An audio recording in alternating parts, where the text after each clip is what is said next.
St. Mark chapter 1 beginning from verse 1. Ivangeli kaMarko isahluko singesokuqala. Sahla kwevangeli likaJesu Kristu indodana kaNkulunkulu njengokulotshwe kumprofethi u-Isaya ukuthi, bheka ngiyasithuma isithunywa sami phambi kwakho esiyakulungisa indlela yakho. Izwi lomemeza ehlane lithi, lungisani indlela yeNkosi, nenze imikhondo yayo iqonde. Kwavela uJohane ebhaphathiza ehlane, eshumayela umbhaphathizo wokuphenduka kube ngukuthethelelwa kwezono. Kwaphumela kuye izwe lonke laseJudiya nabo bonke abaseJerusalema.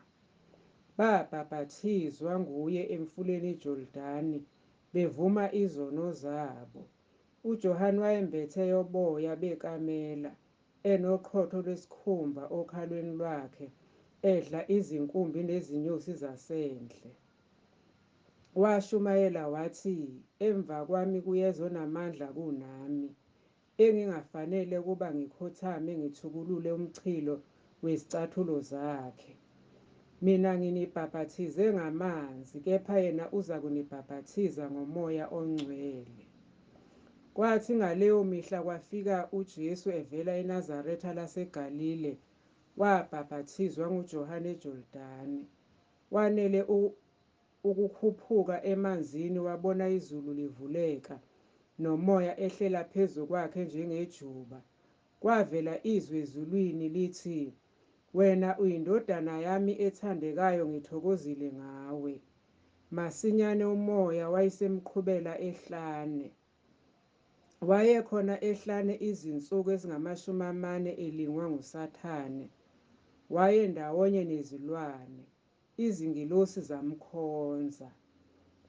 Emva kokuboshwa kwaJohane, uJesu wafika eGalile eshumayela ivangeli likaNkulunkulu. Wathi, isikhathi sigcwalisekile, umbuso kaNkulunkulu ususondele, phendukani nikholwe yivangeli. Kwathi edlula ngaselwandle lwaseGalile, wabona oSimoni no-Andreya umfowabo kaSimoni bephonsa inetha elwandle, ngokuba babengabadobi. UJesu wayesethi kubo, ngilandeleni, ngiyakunenza nibe ngabadobi babantu. Base bewashiya masinyane amanetha, bamlandela.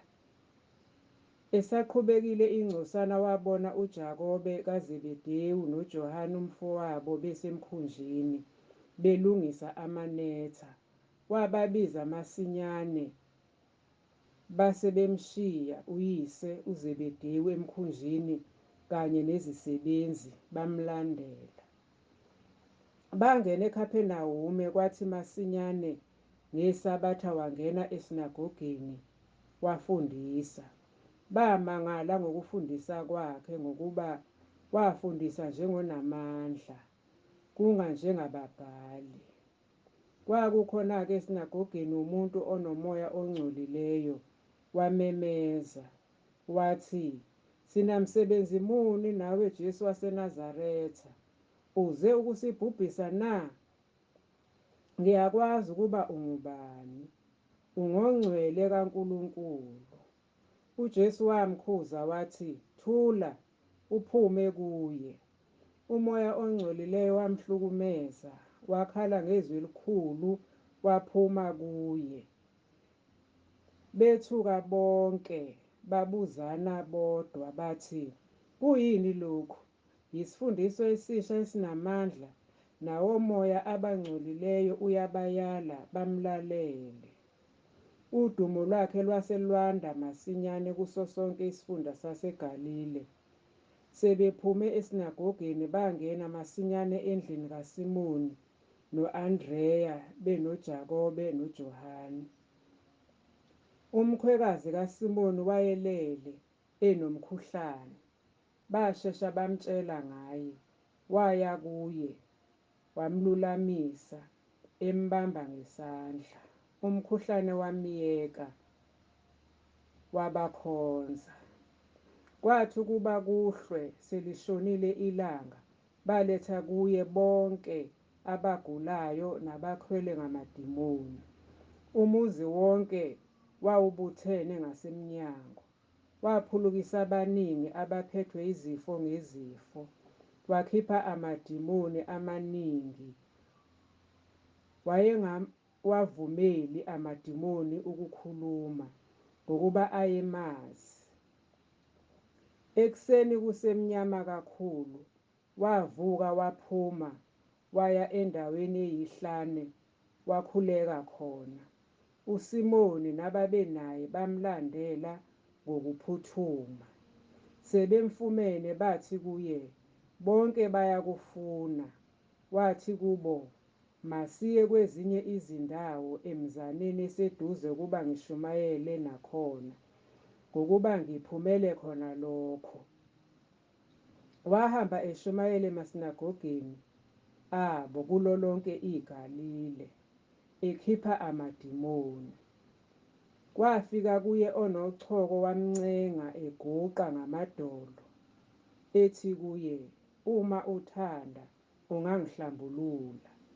UJesu wamhawukela, welula isandla, wamphatha, wathi kuye, ngiyathanda, hlambuluka. Lwasuka masinyane uchoko kuye, wahlambuluka. Esemyalisisile washesha wamukisa, wathi kuye, bheka, ungasho lutho kumuntu, kepha hamba uzibonakalise kumpristi, unikele ngokuhlanjululwa kwakho lokho okwayalelwa nguMosi kube ubufakazi kubo. Kepha yena esephumile waqala ukuyandisa kakhulu nokuyidumisa le ndaba, ngangokuba uJesu wayengesenakungena emzini obala. Wayesehlala ngaphandle ezindaweni eziyihlane, beza kuye bevela nxazonke.